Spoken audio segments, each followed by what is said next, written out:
அத்தியாயம் 4. மறுநாள் காலை பார்கவி எழுந்து அமர்ந்த போதே நரேந்திரன் அலுவலகம் போக தயாராக கிளம்பியிருந்தான். மணியை பார்த்தால் 7 தான் ஆகியிருந்தது. அதுக்குள்ள கிளம்பிட்டீங்களா என கேட்டுக்கொண்டே அவள் அமர, ம் எப்பவும் கிளம்புற நேரம்தான், நீயும் என்னோட வரியா என்றான் நரேந்திரன். நானா? இன்னைக்கே வா? அவள் குழப்பத்தோடு கேட்க, அதனால என்ன, ஏதாவது நேரங்காலம் பார்த்துதான் வேலையில சேர்வியா, இல்ல வர்ற ஐடியாவே இல்லையா? அவளை அளந்து கொண்டே நரேந்திரன் கேட்க, ஐயோ அதெல்லாம் இல்ல நரேந்தர் என்று பதறிவிட்டாள் பார்கவி. தென் என அவன் நிறுத்த, கல்யாணம் ஆனா அடுத்த நாளே 2 பேரும் வேலைக்கு கிளம்பிட்டா நீங்க சொன்ன காதல் கதையில சந்தேகம் வராதா? அதான் ஒரு வாரம் அது போகட்டுமேன்னு யோசிச்சேன். வேண்டானா இப்பயே வர, எனக்கு ஒன்னும் இல்ல என்று கூறிக்கொண்டே எழுந்து விட்டாள் பார்கவி. அவள் சொன்னது அவனுக்கும் சரியாகத்தான் தோன்றியது. நான் இந்த ஆங்கிள் யோசிக்கவே இல்ல. சரிதான், அம்மா சந்தேகப்பட்டெல்லாம் கேள்வி கேட்டா பதில் சொல்லிட்டு இருக்க முடியாது. நீ ஒரு வாரம் கழிச்சே வா, நானும் முடிஞ்சா சீக்கிரமா வர பாக்குறேன் என்று விட்டான் நரேந்திரன். பார்கவி ஃப்ரெஷ் ஆகி வந்ததும் இருவரும் கீழே வந்தன. அவன் நேராக வாசல் நோக்கி நடக்க, டிஃபன் சாப்பிடலையா என்றாள் பார்கவி. இல்ல, காஃபி குடிச்சாச்சு, டிஃபன் ஆபீஸ்ல பாத்துப்பேன், இந்த நேரத்துக்கு பசிக்காது, பாய் என்றவன் ஒரு நொடி தயங்கி நின்றான். திடீரென அவள் கையை பிடித்து தனக்கு அருகில் இழுத்தவன் அவள் முகத்தருகே வந்தான். அவன் செயலில் அவள் அதிர்ந்து விழிக்க, அவனோ முகத்தில் எந்த உணர்வும் காட்டாமல் எதுவும் செய்யாமல் விலகிவிட்டான். மீண்டும் ஒரு பாய் கூறிவிட்டு அவன் சாதாரணமாக சென்றுவிட, இவன் இப்ப என்ன செஞ்சுட்டு போனா என அவள்தான் அதிர்ந்து விழித்தாள். மெதுவாக திரும்பியவளுக்கு அவளுக்கு நேர் பின்னால் நின்றிருந்த கல்யாணியை பார்த்ததும் தான் ஒருவாறு விஷயம் புரிந்தது. அவரிடத்திலிருந்து பார்த்தால் அவன் இதழ் பதித்துவிட்டு சென்றது போல்தான் தெரியும். அவன் மூச்சுக்காற்று மட்டுமே அவளை தீண்டியதை அவள் மட்டும் தானே அறிவாள். அதற்கே ஏதோ ஒருவித குறுகுறுப்பு உள்ளுக்குள் ஏற்பட்டதை கட்டுப்படுத்திக் கொள்வதற்குள் அவள்தான் தவித்துப் போனாள். ஒரு பெருமூச்செடுத்து மனதை சமன் செய்து கொண்டவள் கல்யாணியை நோக்கி வர, அவரோ அவளை பார்த்ததும் முகத்தை திருப்பிக் கொண்டு சென்று விட்டார். அப்போதுதான் அவர் தன் மீது கோபமாக இருப்பார் என்றே அவளுக்கு தோன்றியது. அப்படியே விட மனதிற்கு கஷ்டமாக இருக்க, டைனிங் டேபிளில் அமர்ந்து காஃபி குடித்துக் கொண்டிருந்தவர் அருகில் சென்றாள் பார்கவி. அத்த, இப்பதான் எழுந்தீங்களா? நான் ஏதாவது செய்யவா என அவள் மெதுவாக கேட்டு பார்க்க, அவளை பார்த்து கொண்டே காஃபி கப்போடு எழுந்தவள், ஓ இஷ்டம், என்கிட்ட தேவையில்லாம பேசாத என வெடுக்கென கூறிவிட்டு சென்று விட்டார். அவளுக்குத்தான் என்னவோ போலாகிவிட்டது. இந்த விஷயத்தில் அவளால் அவர் மேல் கோபப்பட முடியவில்லை. திடீரென நடந்த கூத்தில் அவரும் தானே பாதிக்கப்பட்டிருக்கிறார். அதுவும் அவளை காக்க வந்த அண்ணன் தம்பிக்குள் பிளவு வந்தது அவளுக்கே கஷ்டமாகத்தான் இருந்தது. சுரேந்தரை அவளுக்கு பிடிக்காதுதான். அதற்காக அவன் குடும்பம் பிரிந்ததை நினைத்து அவளால் சந்தோஷப்பட முடியாதே. ஏனோ அந்த நொடி அனைத்திற்கும் தான் காரணம் என்ற களிவிரக்கம் தோன்றி அவளை வதைக்கத் தொடங்கிவிட்டது. காஃபி குடிக்கிறீங்களாமா என ஒரு வேலைக்கார பெண்மணி வந்து கேட்க, அதில் கவனம் கலைந்தவள், கொடுங்க என அவரை தொடர்ந்தாள். சமையல் அறையில் சென்று காஃபி வாங்கிக் கொண்டவளுக்கு அந்த இடத்தை பார்த்ததுமே அங்கு தனக்கு எந்த வேலையும் இல்லை என்று புரிந்துவிட்டது. காலையில இட்லியும் பொங்கலும் இருக்குமா, உங்களுக்கு ஏதாவது செய்யணுமா என அவர் கேட்க, இல்ல வேண்டாம் என்றவள் காஃபியை குடித்துவிட்டு வெளியே வந்துவிட்டாள். மேலே அவர்கள் அறைக்கு வந்ததும் அன்றும் கொஞ்சம் தன் உடைகளை ஒழுங்காக அடுக்கி பொழுதை கழித்தாள். முதல் நாளே நரேந்திரன் ஏன் வேலைக்கு கூப்பிட்டான் என்று அவளுக்கு மெதுவாகத்தான் புரிந்தது. அந்த வீட்டில் சுத்தமாக அவளுக்கு பொழுது போகவில்லை. அனைத்து வேலைக்கும் ஆள் இருந்தன. சாப்பிடுவதற்கு தவிர கீழே எதற்குமே போக வேண்டி இருக்கவில்லை. கல்யாணியும் அவளை பார்த்தாலே ஒதுங்கி போனதில் பொழுதை ஓட்டுவதற்குள் அவள் நொந்து விட்டாள். மனதிற்குள் ஒரு ஓரத்தில் சுரேந்தர் விஷயம் வேறு அவளுக்கு உறுத்தி கொண்டே இருந்தது. மாலை சீக்கிரம் வருவதாக கூறிவிட்டு சென்ற நரேந்திரன் வந்தது என்னவோ 8 மணிக்குத்தான். இரவு உணவிற்கு மட்டும் அவனுடனேயே பார்கவி உண்டாள். கல்யாணியை காணாமல் தேடியவள், அத்தை சாப்பிடலையா என்று கேட்க, அவங்க சீக்கிரமே சாப்பிட்டிருப்பாங்க என்ற நரேந்திரன், அம்மா சாப்பிட்டாங்க தானே என வேலைக்கார பெண்ணிடம் கேட்க, சாப்பிட்டாங்க தம்பி என்றார் அவர். ஒரு பேச்சுக்கு கூட தன்னை கூப்பிட அவருக்கு தோன்றவில்லையே என கஷ்டமாக இருந்தாலும் பார்கவி ஒன்றும் காண்பித்துக் கொள்ளவில்லை. அறைக்கு வந்ததும் மீண்டும் நரேந்திரன் லேப்டாப்போடு பால்கனிக்கு செல்ல இன்று அவனை தொடர்ந்து வந்தாள் பார்கவி. கொஞ்சம் பேசணும் என அவள் கூற அவளை நிமிர்ந்து பார்த்தவன், சொல்லு என்றான். வந்து சாரி, என்னால தானே சுரேந்தர் வீட்டை விட்டு போனாரு. எனக்கு உதவ உங்க குடும்பமே பிரிஞ்சிடுச்சு. அவர் வாழ்க்கை முறை எனக்கு சுத்தமா பிடிக்காதுதான். ஆனா அத்தையின் மகனா உங்க தம்பியா இருந்தவர் என்னால பிரிஞ்சிருக்க கூடாது. நிஜமாவே சாரி என அவள் கூற லேப்டாப்பை வைத்துவிட்டு எழுந்து அவள் அருகில் வந்து நின்றான் நரேந்திரன். கவனி பார்கவி, எதுக்கு இத்தனை யோசிக்கிற? இங்க யாருமே என்னைக்குமே ஒத்துமையாவெல்லாம் இருந்ததில்ல. இந்த வீடு எப்பவுமே இப்படித்தான் இருக்கும். சும்மாவே வாரத்துல 2-3 நாள் தான் சுரேந்தர் வீட்ல இருப்பான். சில சமயம் மாத கணக்குல வராமலேயும் இருந்திருக்கான். இங்க எப்பவுமே எல்லாருக்குமே தனித்தனி வாழ்க்கைதான். உன்னால கெட்டு போகவெல்லாம் ஒன்னும் இல்ல. பொழுது போகாம நீயா ஏதாவது யோசிச்சு குழப்பிக்காத. அழுத்தமாக அவன் கூற, உண்மையாகவே பொழுது போகதான் இல்ல என்றாள் பார்கவி மெதுவாக. அவள் கூற்றில் அவன் உதடுகள் லேசாக புன்னகையில் விரிந்தது. அதை பார்த்தவளுக்கு முதல் முறை அவன் இலகுத்தன்மையை பார்த்ததும் உள்ளுக்குள் ஏதோ செய்தது. இந்த ஃப்ளோர் கடைசில ஒரு ரூம் இருக்கு. நாளைக்கு அங்க போய் பாரு. மேபி பொழுது போகும். இப்ப தூங்கு, நேரமாச்சு என்றவன் அத்தோடு பேச்சு முடிந்தது என்பது போல அமர்ந்து வேலையை பார்க்க தொடங்கிவிட அவளும் அமைதியாக வந்து உறங்கிவிட்டாள். ஈசிஆர் வீட்டில் இருந்த வரவேற்பறையில் அமர்ந்திருந்த சுரேந்தர் தன் கையில் இருந்த மதுபானத்தை முழுதாக தொண்டையில் சரித்துவிட்டு பெரும் கோபத்தோடு அதை தூக்கி எறிந்து உடைத்தான். டேய், போதும், இதோட 4வது கிளாஸ் போச்சு என விஷ்ணு அலற, போய் தொலையட்டும் என நண்பனிடமும் கத்தியவன் அடுத்த கிளாஸை எடுத்தான். கொஞ்சம் ரிலாக்ஸ் ஆகு சுரேந்தர், இப்படி குடிச்சுக்கிட்டே இருந்தா எப்படி? போதும்டா, அடுத்த வேலைய பாரு. மெதுவாக அவன் நண்பனுக்கு ஆறுதல் கூற சுரேந்தர் முகமோ பெரிதாக இறுகி போயிற்று. எப்படிடா மறக்கிறது? என்னால சுத்தமா முடியல. எவ்ளோ பெரிய அவமானம்! அந்த நரேனுக்கு நான் என்ன செஞ்சேன்? அவன் பக்கம் கூட நான் போனதில்ல. மனசாட்சியே இல்லாம என்ன அசிங்கப்படுத்திட்டான். சும்மா விடமாட்டேன்டா, அவனை சும்மா விடமாட்டேன். வெற்றிகரமா தொழில் நடத்திக்கிட்டு இருக்க திமிரு தானே அவனை இந்த அளவுக்கு ஆட வைக்குது. அத அடியோட பிடுங்குறேன் பாரு. அவனையும் அவன் பொண்டாட்டியையும் தெருவுல நிக்க வைக்கிறேன் என பெரும் கோபத்தோடு கர்ஜித்த சுரேந்தரை பார்த்து விஷ்ணுவிற்கே சற்று பயமாக கூட இருந்தது. வேண்டாம் சுரேந்தர், அவர் அந்த பொண்ண விரும்புனதா சொன்னாரே, அதான் ஏதோ வேகத்துல அப்படி பண்ணிட்டாருடா. நீயும் அவளை விரும்ப கூட இல்லையே, ஏன் இத்தனை கோபம்? வேண்டாண்டா, அவரு உன் அண்ணன்டா. நரேனிடம் மோதி வெற்றி பெறுவதெல்லாம் நடக்காத காரியம் என்று தெரிந்தேதான் விஷ்ணு அவனை சமாதானம் செய்ய முயன்றான். சுரேந்தர் எதையும் கேட்கும் நிலையில் இல்லை. என்ன இருந்தாலும் எனக்கு அசிங்கந்தானேடா.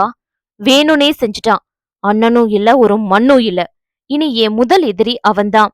நிதானமாக கூறியவன் முகத்தில் ஏறி இருந்த செம்மை நிறம் அவன் கோபத்தின் அளவை அப்பட்டமாக காட்டியது. மறுநாளில் இருந்து சுரேந்தரும் அலுவலகம் செல்ல ஆரம்பித்து விட்டான். நேராக தன் அறைக்கு வந்தவன் கோட்டை கலட்டி சீட்டில் போட்டுவிட்டு அமர சரியாக அவன் அறை கதவு தட்டப்பட்டது. எஸ், கமின் என்ற அவன் குரலை தொடர்ந்து அவன் பிஏ வைஷாலி உள்ளே வந்தாள். எஸ் வைஷாலி என அவன் கேட்க, நீங்க சைன் பண்ணணும் சார் என சில கோப்புகளை அவன் முன் வைத்தாள் வைஷாலி. அதை எடுத்து படிக்க ஆரம்பித்தவன், ஒரு காஃபி கிடைக்குமா ப்ளீஸ் என கேட்க, கண்டிப்பா சார் என்றவள் 5 நிமிடத்தில் அவனுக்கு தேவையான காஃபியை கலந்து எடுத்து வந்தாள். தேங்க்ஸ் என்று கூறி அதை வாங்கி குடித்தவன் அதை குடித்துக்கொண்டே கோப்புகளை படித்து கையெழுத்திட்டான். அதை முடித்து அவளிடம் கொடுத்தவன் மேலும் சில டீடைல்ஸ் கேட்க அவளும் அனைத்திற்கும் பதில் கூறினாள். அண்ட் உன் வீட்ல ஒன்னும் பிரச்சனை இல்லையே? அம்மா ஓகே தானே? உன் ஹஸ்பண்ட் வீட்ல ஏதாவது பிரச்சனை பண்ணுனாங்களா? இல்ல சார், ஒரு பிரச்சனையும் இல்ல. அவங்க எல்லாம் வரதே இல்ல என அவள் கூற, அந்த பயம் இருக்கணும் இல்லையா என மெலிதாக சிரித்தான் சுரேந்தர். அவன் புன்னகை அவள் முகத்திலும் பிரதிபலித்தது. இன்று அவள் ஓரளவாவது நிம்மதியாக இருக்க அவன்தான் காரணம். வைஷாலி திருமண வாழ்க்கையே ஒரு கொடுமையான அத்தியாயம்தான். அவளுக்கு அன்னை மட்டும்தான் என்பதால் பெண் கேட்டவர்கள் வெளி தோற்றத்தை நம்பி திருமணம் செய்து வைத்து விட்டார். திருமணத்திற்கு பின் தான் பிரச்சனையே தெரிந்தது. அவள் கணவன் என்பவன் போதைக்கு அடிமையானவன். தினமும் போதைப் பொருள் எடுத்து உடம்பை கெடுத்து வைத்திருந்தான். அதனுடனேயே அவன் வைஷாலியை கட்டாயப்படுத்தி வாழ்ந்தபோது அவள் உயிரோடு இறந்து விட்டாள். அவள் நல்ல காலமோ என்னவோ, சில மாதங்களிலேயே அவன் இறந்தும் விட்டான். அவன் இறந்ததும் அவள் நிம்மதியோடு அவளின் வீட்டுக்கு வந்து விட்டாள். ஆனால் அவன் குடும்பம் அடிக்கடி வந்து மருமக எங்க வீட்ல தான் இருக்கணும் என்று தொல்லை செய்வார்கள். ஒரு முறை அவர்கள் ஆபீஸிற்கும் வந்துவிட விஷயம் கேள்விப்பட்ட சுரேந்தர் அவர்களை அடித்து விரட்டி விட்டான். அவனை பொறுத்தவரை அவனிடம் வேலை பார்க்கும் பெண் கஷ்டப்படக்கூடாது என்று மட்டும்தான் நினைத்தான். அவன் குடிப்பான் தான் என்றாலும் குடித்துவிட்டு எந்த பெண்ணையும் அவன் பலவந்தப்படுத்தியதெல்லாம் இல்லை. மற்றபடி அவன் பார்வையில் அவன் வாழ்க்கை முறை தவறில்லை. அவன் வெகு சாதாரணமாக செய்த உதவி வைஷாலிக்கு எத்தனை பெரிய நிம்மதியை கொடுத்திருந்தது என அவனுக்கே தெரியாது. ஒரு பக்கம் பெரும் பாவம் செய்ய துணிந்தவன் அதே நேரம் தன்னை அறியாமல் ஒரு புண்ணியமும் செய்திருந்தான். அதுதான் அவனை பாவம் செய்ய விடாமல் காத்ததோ என்னவோ. அன்றிலிருந்தே வைஷாலிக்கு அவன் மேல் பெரும் மரியாதை ஏற்பட்டுவிட்டது. தன் வாழ்க்கையே காப்பாற்றி கொடுத்தவனாகத்தான் அவள் அவனை பார்த்தாள். அவன் தீய பழக்கங்கள் அனைத்துமே அவளுக்கும் தெரியும் தான். அதெல்லாம் அவள் ஒரு பொருட்டாகவே நினைக்கவில்லை. பார்கவிக்கு அவனுடன் திருமணம் என்ற போது கூட பார்கவி கொடுத்து வைத்தவள் என்றுதான் நினைத்தாள். பல கெட்ட பழக்கங்கள் உள்ள பணக்காரனாக இருந்தாலும் மனதளவில் அவன் நல்லவன் என்பது அவள் எண்ணம். தன்னை பற்றி நன்றாக நினைக்கவும் ஒரு ஜீவன் இருக்கிறது என்று தெரியாமலேயே சுரேந்தர் வாழ்ந்து கொண்டிருந்தான். தெரிந்தால் அவன் வாழ்க்கை மாறுமா? அத்தியாயம் 5. நரேந்திரன் சொன்னது போல அவன் ஆபீஸ் சென்றதும் அவன் சொன்ன அறைக்கு சென்று பார்த்தாள் பார்கவி. கண்டிப்பாக பொழுது போகக்கூடிய அறைதான். சிறிய தியேட்டர் போல் இருந்தது அந்த அறை. அத்தனை அமைதியாகவும் அழகாகவும் இருந்தது. மிக பெரிய வெள்ளை சுவருக்கு எதிரில் ப்ராஜெக்டர் ஒன்று மாட்டப்பட்டிருந்தது. ஒரு சிஸ்டம், அதன் அருகில் ஒரு பாக்ஸில் நிறைய பென்டிரைவ் என்று இருந்தது. அது போக பின்பக்கம் இருந்த ஒரு செல்ஃப் முழுவதும் நிறைய புத்தகங்கள். அனைத்துமே டெக்னிக்கல் புத்தகங்கள் தான். வேலை சம்பந்தமாக ஏதாவது சந்தேகம் இருந்தால் படிப்பானாக இருக்கும் என நினைத்து கொண்டாள் பார்கவி. அந்த பென்டிரைவில் இருந்த படங்கள் அனைத்தையும் பார்த்தவள் தனக்கு பிடித்த ஒரு படத்தை போட்டுக்கொண்டு அமர்ந்து விட்டாள். ஒரு படம், ஒரு புத்தகம் என அவள் பொழுது நன்றாகவே கழிந்தது. இரவில் நரேந்திரனிடமும் அதை பகிர்ந்து கொள்ளவும் அவள் தவறவில்லை. அவளால் அவனிடம் இரவு மட்டும்தான் பேசிக்கொள்ள முடிந்தது. காலையில் சீக்கிரமே சென்று விடுபவன் இரவு உணவிற்குத்தான் வீட்டிற்கு வருவான். இடையில் ஏதாவது தேவை என்றால் கூப்பிட சொல்லி அவன் நம்பர் கொடுத்திருந்தான் தான். ஆனால் அவளுக்கு என்ன தேவை வந்து விட போகிறது? அந்த எண் சும்மாதான் இருந்தது. இரவு படுக்கும் முன் அவன் வேலையில் அமர்ந்த சமயத்தில்தான் பார்கவி அவனிடம் பேச வந்தாள். வாட்ஸ்அப்பை திறந்து கொண்டு அமர்ந்திருந்தவன் முகம் ஏதோ யோசனையில் சுருங்கி இருந்தது. நரேந்தர் என்ற முதல் அழைப்பை அவன் கவனிக்கவில்லை.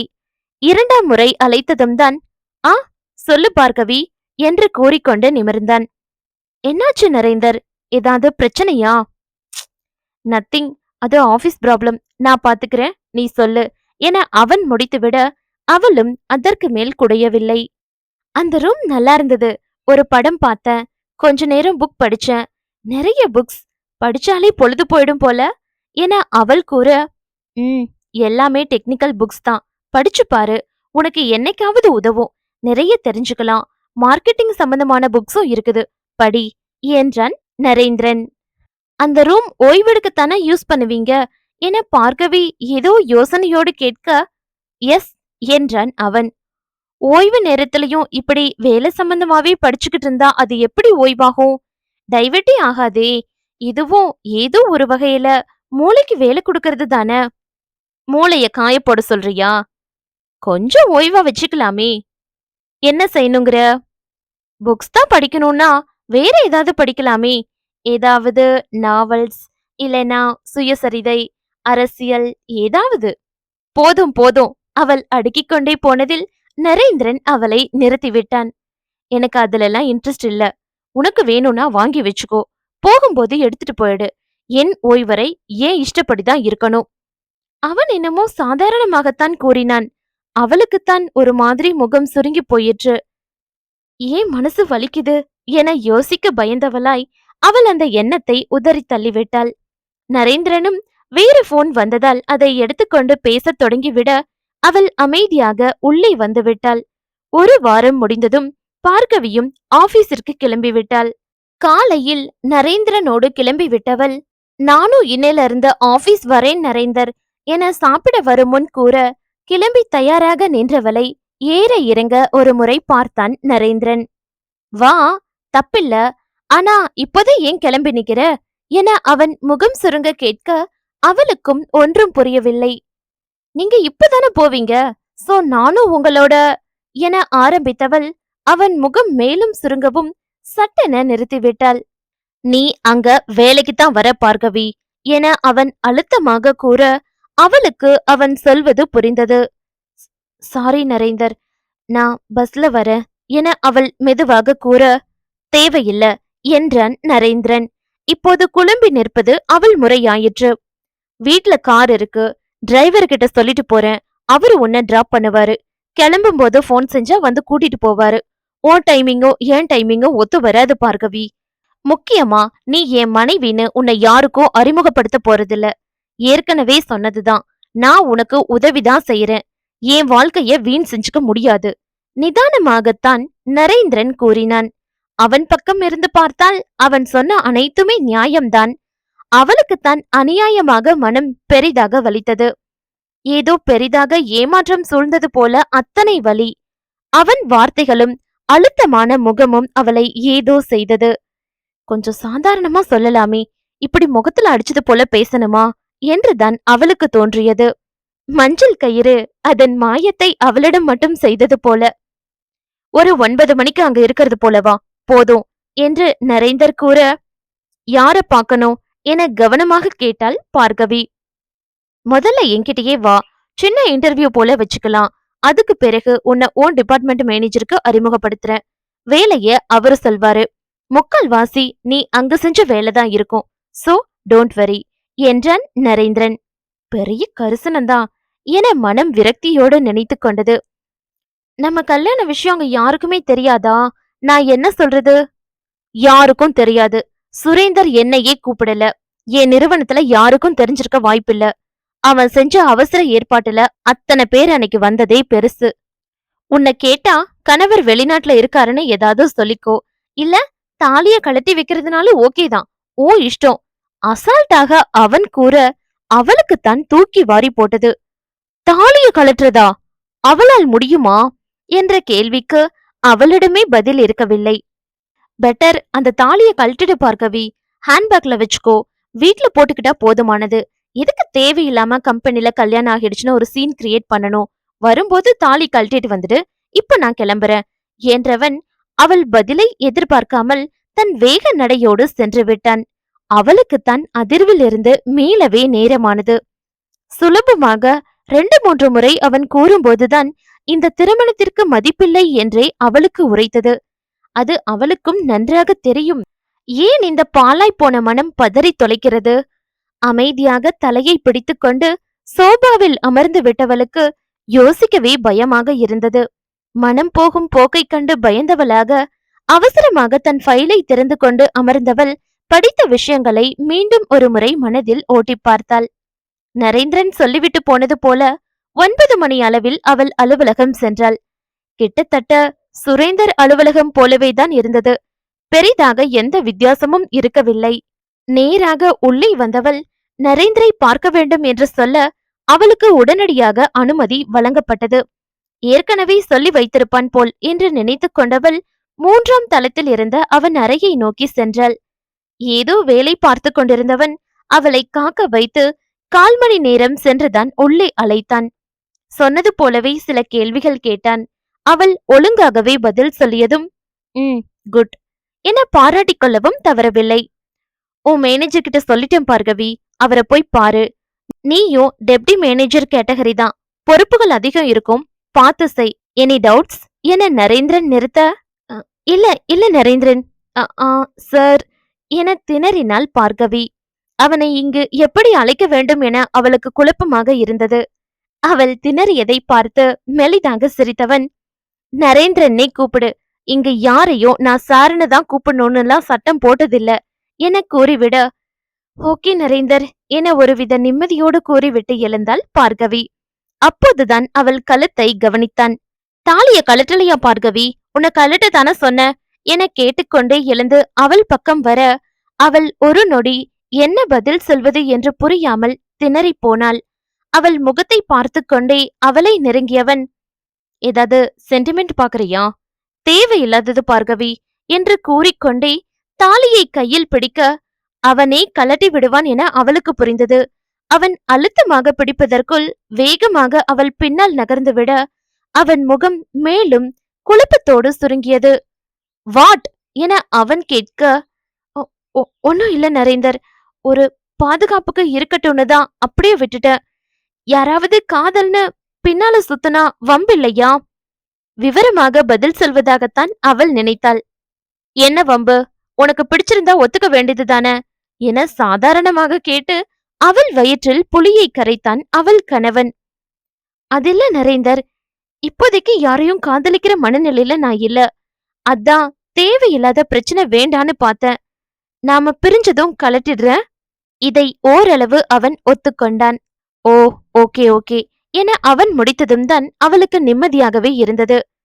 என்ன பாடுபடுத்துறான் பாவி என மனதிற்குள்ளேயே அவனை அவள் திட்டிக் கொண்டிருக்க, நல்ல வேளையாக அவள் முகத்தை பார்க்காமல் அவன் தன் சீட்டிற்கு சென்று விட்டான். அவளும் விட்டால் போதும் என்று வெளியே ஓடிவிட்டாள். நரேந்திரன் சொன்னது போலவே மேனேஜரை பார்த்தவள் அன்றே வேலையிலும் சேர்ந்து கொண்டாள். கணவன் பற்றி கேட்டதற்கு வெளியூரில் வேலை என கூறியவள் கணவன் பெயருக்கும் இந்தர் என்றுதான் பெயர் கொடுத்தாள். பெயருக்கு கூட அவன் பெயரை தவிர தன்னால் எதுவும் கூற முடியவில்லை என அவளுக்கு புரிந்து போனது. முதல் நாள் வேலை அவளுக்கு நல்லபடியாகவே சென்றது. மாலை நேரம் முடிந்ததும் அவள் தனக்கான காரை வர சொல்லி கிளம்பிவிட்டாள். இடையில் ஒரு முறை பஸ்லயே போய்கிறேனே என அவள் சொன்னதுக்கு தேவையில்ல என ஒரே வார்த்தையில் அவள் வாயை அடைத்திருந்தான் அவள் கணவன். ஏனோ அவனை எதிர்த்து வாதாட அவளுக்கு வாயே வருவதில்லை. அவள் வீட்டிற்கு வந்தபோது கல்யாணி டைனிங் டேபிளில் அமர்ந்திருந்தார். அவரும் எங்கோ சென்று விட்டு அப்போதுதான் வந்திருந்தார் போல. ஈவினிங் டிஃபன் சாப்பிட்டு கொண்டிருந்தார். அவரை பார்த்ததும் தான் காலையில் அவரிடம் சொல்லவே இல்லை என்ற நினைவு வர நேராக அவரை நோக்கி சென்றாள் பார்கவி. அவர் அருகில் இருந்த சேரில் அமர்ந்தவள், இன்னிலிருந்து நானும் வேலைக்கு போறேன் அத்தை. காலையில உங்களை பார்க்க முடியல, அதான் சொல்லாம போயிட்டேன் என மெதுவாக கூற, வேலைக்கா? எங்க என்றார் அவர் புரியாமல். அவர் கேட்டதும் தான் தன் உளறிய வார்த்தையே அவளுக்கு புரிந்தது. அது அவரோட ஆபீஸ் பார்க்க போற அத்த. எனக்கு தெரிஞ்சத செய்யலான்னு தான். வீட்ல சும்மா தானே இருக்கேன் என அவள் சமாளிக்க, நல்ல வேளையாக அவர் அதிகம் எதுவும் கேட்கவில்லை. என்று மட்டும் கூறிவிட்டு அவர் தொடர்ந்து உண்ண, அவர் எழுந்து போகாததே பெரிய விஷயம் என்று நினைத்து கொண்டு பேசினாள் பார்கவி. என்ன மன்னிச்சிடுங்க அத்த, நான் வேணும்னே எதுவுமே செய்யல. சுரேந்தர் வீட்டை விட்டு போற அளவு ஆகும்னு நான் நினைக்கவே இல்ல அத்த. மனதில் உறுத்தி கொண்டே இருந்த விஷயத்தை அவள் மன்னிப்பாக வேகமாக கேட்க, அவளை நிதானமாக பார்த்து கொண்டே எழுந்தார் கல்யாணி. சுரேந்திர உனக்கு பிடிக்கலைன்னா ஏன் கல்யாணத்துக்கு சம்மதிச்சு அமைதியா இருந்த? முன்னையே விருப்பம் இல்லைன்னு நீ ஒதுங்கி இருந்தா இந்த பிரச்சனையே வந்திருக்காதே. அவர் தன்னிடத்தில் நின்று மட்டும்தான் பார்த்தார். மகன் வீட்டை விட்டு செல்ல இருந்த மற்ற அனைத்து காரணங்களையும் விட்டுவிட்டு அவர் மனம் ஒரு மாமியாராக மருமகளை மட்டுமே குற்றம் சாட்டியது. அண்ணனுக்காக அமைதியாக நின்றதை சொல்ல முடியாமல் பார்கவியும் அமைதியாகத்தான் அமர்ந்திருந்தாள். கல்யாணி வேகமாக உள்ளே சென்றுவிட அவர் கோபத்தை தணிக்க முடியவில்லையே என்ற வேதனை அவளுக்குள் தங்கி போயிற்று. அத்தியாயம் 6. அஞ்சு அஞ்சு என அழைத்து கொண்டே தீபன் வர, சமையல் அறையில் இருந்து எட்டி பார்த்தவள் அவனை ஒரு பார்வை பார்த்துவிட்டு மீண்டும் சமையல் அறைக்குள் நுழைந்து விட்டாள். அஞ்சுமா, இன்னைக்கு செக்கப் போகணும் இல்லையா? பக்கத்துல நல்ல ஹாஸ்பிட்டல் விசாரிச்சுட்டு வந்துட்டேன், போகலாம், கிளம்புடா என்று அவன் கூற, நான் போயிட்டு வந்துட்டேன் என்றாள் அஞ்சனா. அதுவரை தன் பர்ஸை வைத்துவிட்டு ஃப்ரெஷ்ஷாக ரெடியாகி கொண்டிருந்தவன் அவள் பதிலில் திகைத்து நின்று விட்டான். நேராக சமையலறைக்கு வந்தவன், என்ன சொன்ன என கேட்க அடுப்பை அணைத்துவிட்டு அவன் புறம் திரும்பியவள், போயிட்டு வந்துட்டேன் என்றால் மீண்டும் தெளிவாக. எப்படி? பக்கத்து வீட்டு அக்காவோட போயிட்டு வந்த. அவங்களுக்கு அங்கதான் பிரசவம் பார்த்தாங்களாம். அதான் நானும் அங்கேயே போயிட்டேன். அவள் பதில் கூற கூற அவன் முகம் இறுகிக் கொண்டே போனது. அவர்கள் பாண்டிச்சேரி வந்தே 2 நாள் ஆகியிருந்தது. இப்போதுதான் அவனே ஹாஸ்பிட்டலில் விசாரித்து விட்டு வந்திருக்கிறான். அதற்குள் அவள் போய்விட்டு வந்துவிட்டேன் என்றால் அவனும் என்னதான் செய்வான்? அவளை அழுத்தமாக பிடித்தவன், ஏண்டி, நான் செத்து போயிட்டனா என அழுத்தமாக கேட்க, அவன் வார்த்தைகளில் கண்கள் கலங்கினாலும் அவள் ஒன்றும் சொல்லவில்லை. பதில் சொல்லு அஞ்சு, நான் இல்லாமலேயே வாழ முடிவு செஞ்சிட்டியா? யாருக்காக ஓடி ஓடி சம்பாதிக்கிறேன்டி? நான் சொகுசா உட்கார்ந்து குடிக்கவா? அவளை பிடித்து உலுக்கி அவன் கேட்க, அவன் உலுக்கியதில் லேசாக வயிறு வலித்ததில் அதை பிடித்துக் கொண்டாள் அஞ்சனா. அவள் செயலை பார்த்ததும் தான் செய்து கொண்டிருக்கும் செயலையே உணர்ந்தவன் சட்டென கையை எடுத்து விட்டான். ஏன் இப்படி செய்யற அஞ்சு? உனக்கு எத்தனை முறைதான் சொல்றது? நானும் கொஞ்ச நாள்ல சரியாகிடுவேன்னு தான் பாக்குறேன். நீயும் முகம் கொடுத்து கூட பேசுறதில்ல. இப்ப இதுலயும் அடம் பிடிச்சா என்ன அர்த்தம்? கொஞ்சமாவது என்ன புரிஞ்சுக்க கூடாதா? புரிஞ்சுக்க வேண்டியது நீங்க தான், நான் இல்ல. உங்களுக்கு புரியும் போது நான் உயிரோட இருந்தா பாப்போம். இப்படி இருக்க நான் வேண்டானா தாராளமா சொல்லிடுங்க. நான் போயிடுறேன். எங்கடி போவ? கோபத்தோடு அவன் கேட்க, நான் அனாதைதான். அதுக்காக வாழ வழியே இல்லாம போயிடுமா? எங்கேயோ போறேன். உங்களுக்கு என்ன வந்தது? வெறுமையாக அவள் பேச அவன் கண்கள் தானாக கலங்கி போனது. அவன் எப்படிப்பட்டவனாக இருந்தாலும் மனைவி மீது உயிரையே வைத்திருப்பவன். அவள் வார்த்தைகள் அவனுக்கு மரண வலியை கொடுத்ததை அவன் மட்டுமே அறிவான். அவன் காதல் அவளுக்கு தெரியாதா?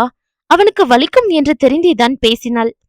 ஒரு சிறு பெண்ணின் வாழ்க்கையை கேள்விக்குறியாக்கிவிட்டு சந்தோஷமாக வாழ அவளுக்கு மனம் வரவில்லை.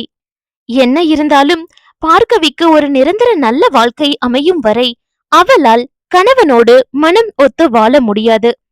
செய்த தவறுக்கு அவனும் பட்டுத்தான் ஆக வேண்டும். உண்மையாகவே அவன் துடித்துதான் போனான். போடி, எங்க வேணும்னாலும் போ. ஆனா நீ போன நொடி நான் உயிரை விட்டுடுவேன். அந்த அளவு என்ன வெறுத்துட்டேனா தாராளமா போ. கோபம் போல் கூறினாலும் அவன் குரல் என்னவோ கரகரத்துதான் ஒலித்தது. நீங்க போக சொன்னா போறதாதான் சொன்னேன். பல்லை கடித்துக் கொண்டு அழுகையை காட்டாமல் அவள் நிமிர்வாகவே கூற, நான் ஏண்டி உன்னை போக சொல்றேன்? கூடவே இருந்து இப்படியே பேசி என்ன கொன்னுடு. அதுதானே செய்ய போற, செய் என்றவன் அதற்கு மேல் அந்த பேச்சை வளர்க்க முடியாமல் குளியல் அறைக்குள் புகுந்துவிட அவளும் அமைதியாக சுவரில் சாய்ந்த நின்று விட்டாள்.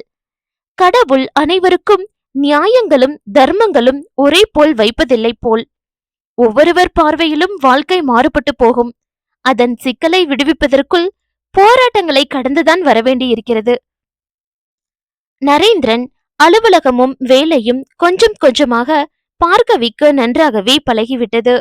தினமும் வீட்டிலிருந்து காரிலேயே சென்று வந்து கொண்டிருந்ததால் அவளுக்கு ஒரு பிரச்சனையும் இருக்கவில்லை. கல்யாணி அவளிடம் பேசாவிட்டாலும் எதுவும் குறையும் கூறிக்கொண்டிருக்காமல் அமைதியாக ஒதுங்கியேதான் இருந்தார். அன்றும் வழக்கம் போல வேலை பார்த்து கொண்டிருந்த பார்கவி ஒரு போஸ்டர் டிசைன் முடித்திருந்தாள். அதை அவள் மேனேஜரிடம் காட்ட அவர், ஒரு முறை எம்டி கிட்ட நீயே காட்டிடுமா, எனக்கு கொஞ்சம் வெளியில வேலை இருக்கு என்று கிளம்பி விட்டார். தன் சீட்டிற்கு வந்தவள் தன்னுடன் வேலை பார்த்த ராகவியிடம் விஷயத்தை கூற, ஏஹே நான் போறேன் பார்கவி, பிளீஸ் டி என கெஞ்சினாள் ராகவி.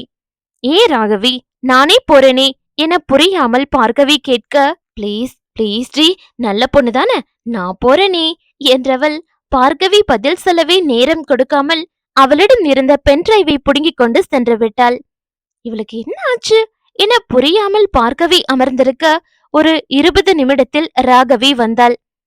சில சேஞ்சஸ் சொல்லியிருக்காரு பார்கவி என்று விட்டு ராகவி சொல்ல பார்கவியும் அதை குறித்து கொண்டாள். முகம் முழுவதும் பிரகாசத்தோடு இருந்த தோழியை வித்தியாசமாக பார்த்தவள், என்னதாண்டி ஆச்சு, அப்படி என்ன சந்தோஷம் என கேட்க, நரேந்திரன் சாரு செம கியூட்ல பார்கவிமா. நீ சைட் அடிக்க முடியாது, உனக்கு உன் கணவர் இருப்பாரு. ஆனா இங்க அவரை சைட் அடிக்காத ஆளே இல்ல தெரியுமா? தேவையில்லாம ஒரு வார்த்தை கூட பேச மாட்டாரு.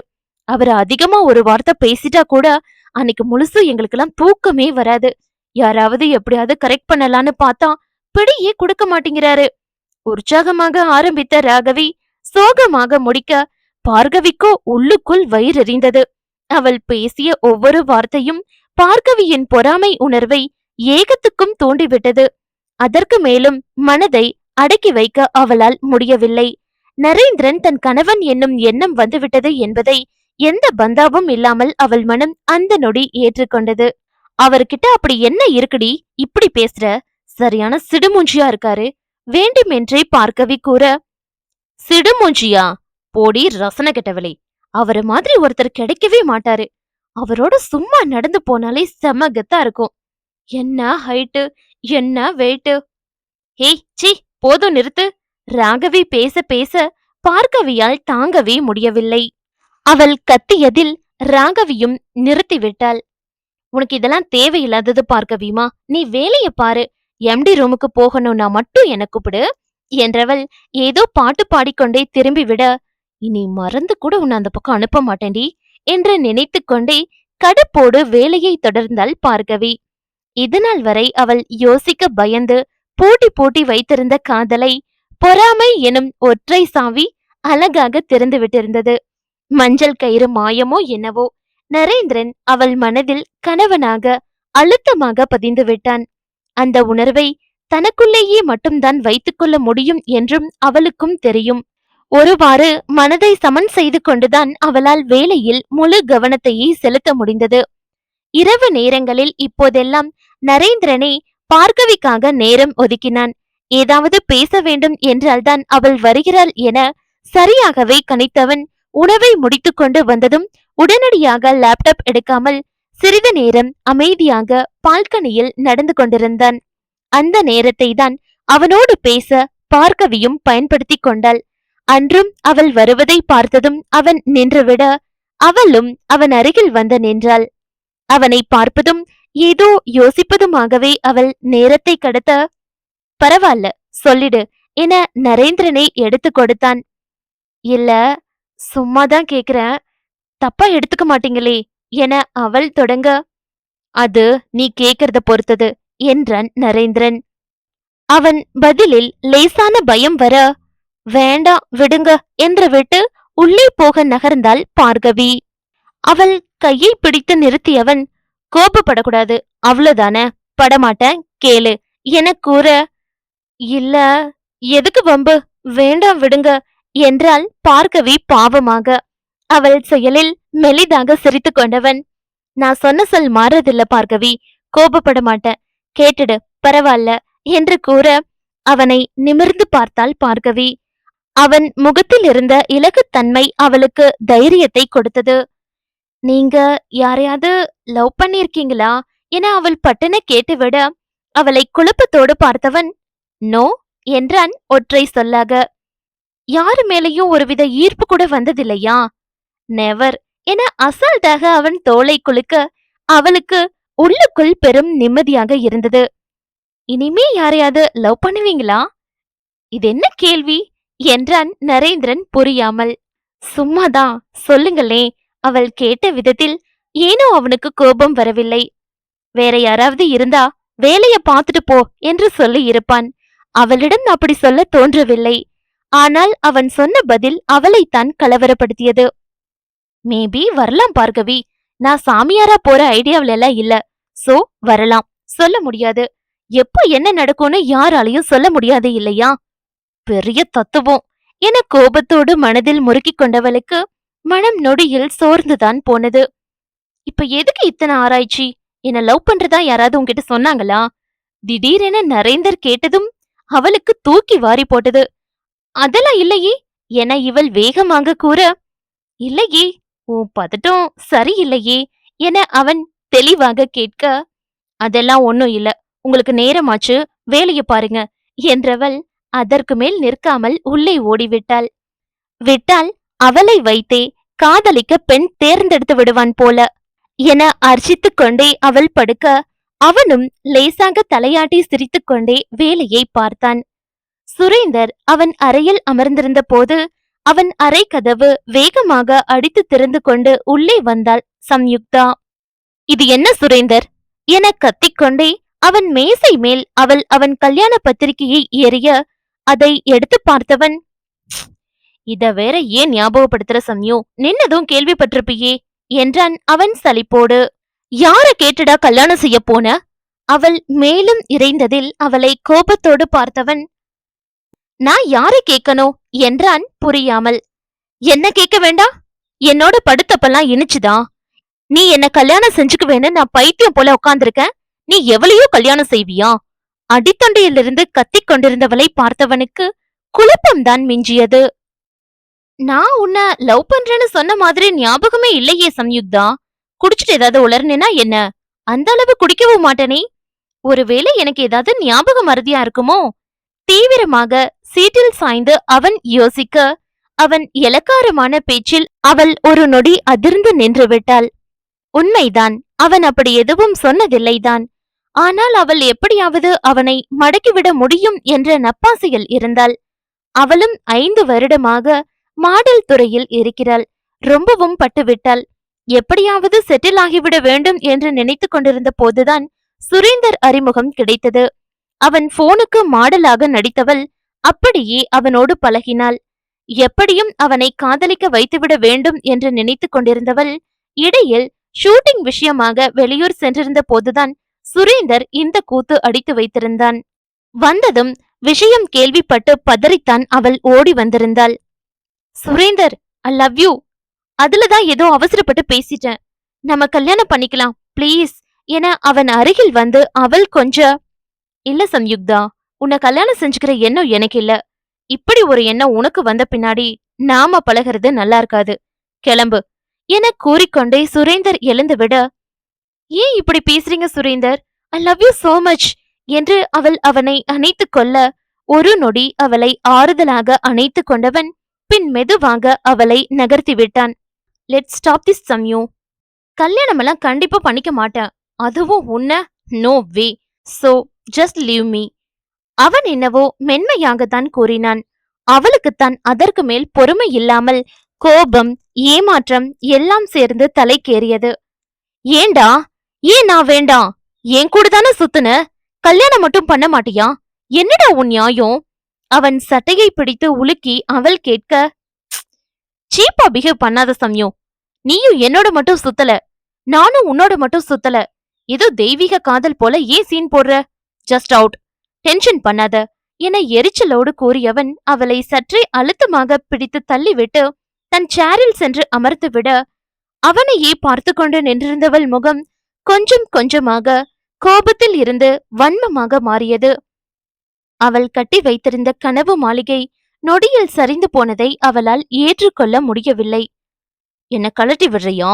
நீ எப்படி நிம்மதியா வாழ்றேன்னு பாக்குறேன்டா என மனதிற்குள் கருவிக்கொண்டவள் வேகமாக வெளியே சென்று விட்டாள்.